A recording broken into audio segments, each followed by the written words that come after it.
the nostalgia critic. I remember it so you don't have to. Let's talk about the show Louie. Yeah, I know what the title card says. I want to start off by talking about Louie. For those who don't know, Louie is an FX show centered around the fictionalized adventures of comedian Louis C.K. It's gotten praise from both audiences and critics. And while the jokes and characters are funny, that's not what I intend to focus on. I intend to focus on the stories, or rather, lack thereof. Oh, there's stuff that happens. One episode, for example, can consist of Louie going off to see his daughters, visiting his psychiatrist, going on a date, and a lot of times, that's it. There's funny jokes and such that occur, but it's rarely bound to a 3-act structure. And half the time, there's not even really a focus in the episode. It's just random funny stuff that happens in Louis C.K.'s life. Some are even declaring it the real show about nothing. But how can that be when Seinfeld is the definitive show about nothing?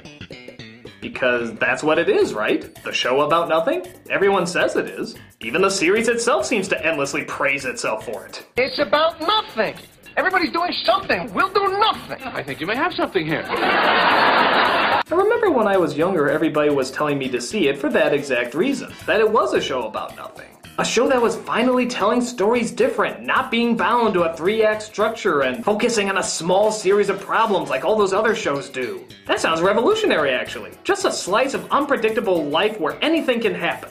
Wow, I can't wait to see how TV is pushing the envelope. But when I would watch an episode, I didn't see a show about nothing. Because every episode had a dilemma that needed to be solved. A toothbrush in the toilet, losing a car, waiting to get into a Chinese restaurant. These were all problems that had to be resolved before the episode was over. This was something. It was just small things. And even then, they weren't all small things. Getting into a fight with Raquel Welch, that seems pretty big. Getting the Merv Griffin set tricking an animal expert to be on only to have your best friend be attacked by one of his animals, that seems pretty big. A menage a trois? This is a little thing? It doesn't look like it's a George. And the problem was always either wrapped up or had the other problems from the various storylines somehow all come together, resulting in a beginning, a middle, and an end. With Louie, a story could begin or end anywhere.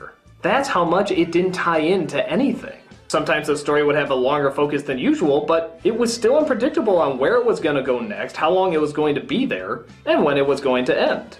If it was even going to end, as opposed to just stop. And don't get me wrong, I don't have a problem with 3-act structures or good storytelling, but when a show proclaims itself about nothing, yet it constantly acts like it is about something, I have to ask myself, did Seinfeld lie to us? It almost sounds that way, even when they claim themselves as mad geniuses for their idea. Does the idea really sound like the show we're watching? What kind of stories? Oh, no. No stories. No stories? So what is it? What did you do today? I got up and came to work. There's a show. That's a show. Okay, when have you ever seen an episode like that? The closest I can think is maybe the pilot, which really was just a day in Jerry's life. There was no focus at all. But as you all know, the majority of the stories always had a beginning, middle, and end, at least one dilemma, and eventually a resolution. Hell, at the time, I was saying that The Cosby Show was more a show about nothing.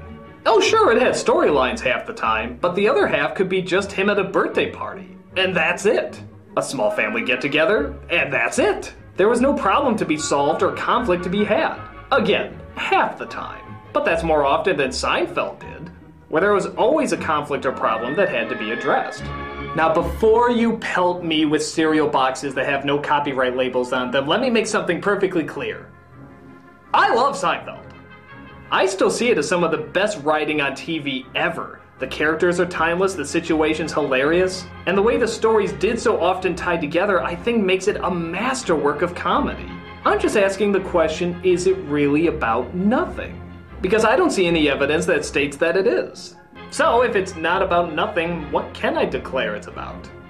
I mean, okay, we know it's about a stand-up and his friends, but what's a more fitting description on the focus of the stories? Well, maybe it's a show about how little things can turn to big things. A show about how middle-class America obsesses over little problems as opposed to big problems.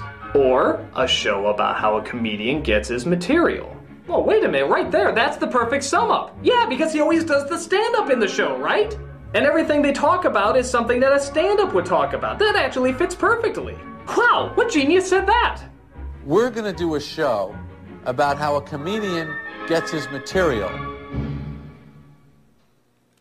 Well, isn't he off the beaten path? Because clearly he's saying the show that it's about nothing. I even remember they were saying that George was representing co-creator Larry David in the famous "This Show Is About Nothing" speech, and that it pretty much went as they showed it on TV. So clearly Larry David thought that's what the show was about at the start, right? It was going to be about how a comedian gets his material. Or maybe they discovered that show about nothing sounded more marketable and funnier. I guess I can't blame them. If people said your stuff was genius for reasons you didn't think of, would you put up much of an argument? Probably not. You just go with the flow. Bottom line, when you really get down to it, it doesn't matter. Seinfeld is still a phenomenal comedy and one of the greatest shows ever written. And it's not like other shows that really are about nothing don't get praise either. Louie is still a big hit, and both shows coincidentally star stand-ups playing themselves. Which is funny when you think about it. Maybe the next show will be so much about nothing that it'll just be Jim Gaffigan walking around with a webcam. Whatever you call it and however you see it, the important thing is just to laugh at it. And both series show no sign of them losing momentum there. Whether you think they're shows about nothing or shows about something, they're making you laugh. And I think that's all either of them hope to accomplish. I'm the Nostalgia Critic guy, remember? So you don't have to.